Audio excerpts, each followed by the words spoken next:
Assalamualaikum warahmatullahi wabarakatuh. Berjumpa lagi dengan saya, Citra Ika Prasetya.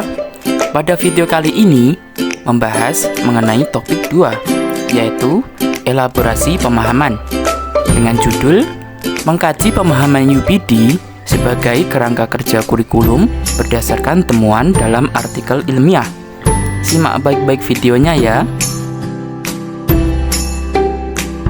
Artikel yang digunakan untuk mengkaji pemahaman UPD berjudul Analisis Pengembangan Rancangan Pembelajaran dengan Pendekatan UPD yang ditulis oleh Neni Setiawati dan kawan-kawan, yang diterbitkan dalam Jurnal Penelitian, Pendidikan, dan Pengajaran Volume 4 Nomor 3 bulan November 2023.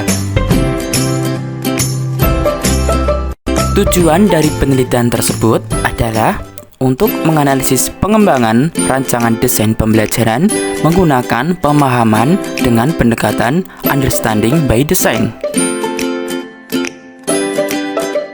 Sebelum kita mengkaitkan materi ini dengan hasil diskusi pada pertemuan sebelumnya, terlebih dahulu, apa itu kurikulum?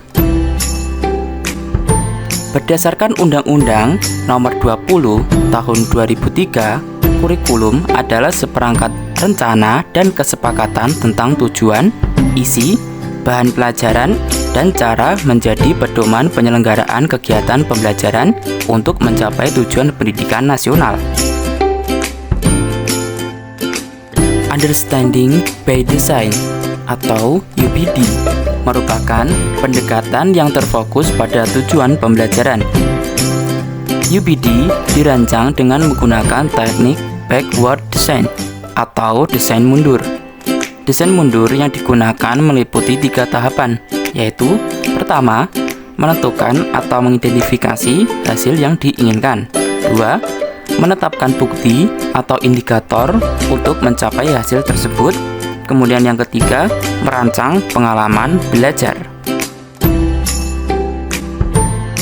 Implementasi UPD dalam pembelajaran. Yang pertama, menentukan hasil. Tujuan pembelajaran menjadi acuan penting yang harus dibuat dan ditetapkan serta dipertimbangkan dengan membuat prioritas pembelajaran berdasarkan kinerja jangka panjang agar siswa dapat melakukan apa yang telah dipelajarinya. Yang kedua, bukti penilaian. Pendidik mengumpulkan bukti hasil pemahaman yang ingin dicapai oleh siswa dengan menggunakan asesmen dan berbagai metode penilaian yang diberikan, seperti memberikan tugas kinerja berupa proyek atau portofolio. Yang ketiga, merencanakan pembelajaran. Dalam kegiatan pembelajarannya, rancangan pembelajaran UPD menggunakan desain where to.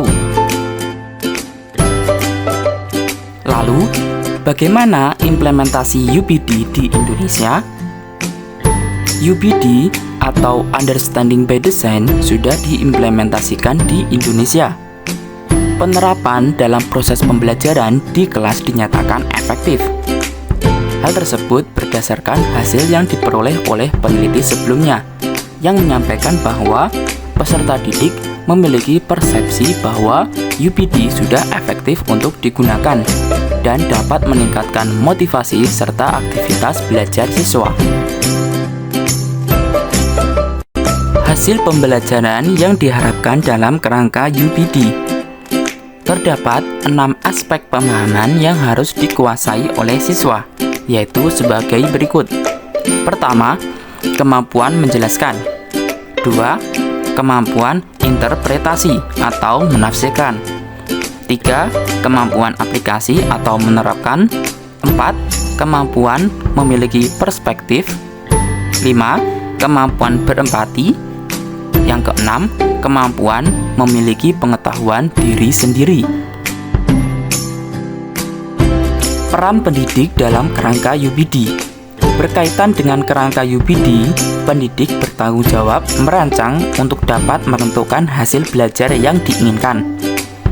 Pendidik terlebih dahulu melaksanakan diagnostik kepada peserta didik untuk mengetahui kebutuhan peserta didik dengan membuat rubrik asesmen.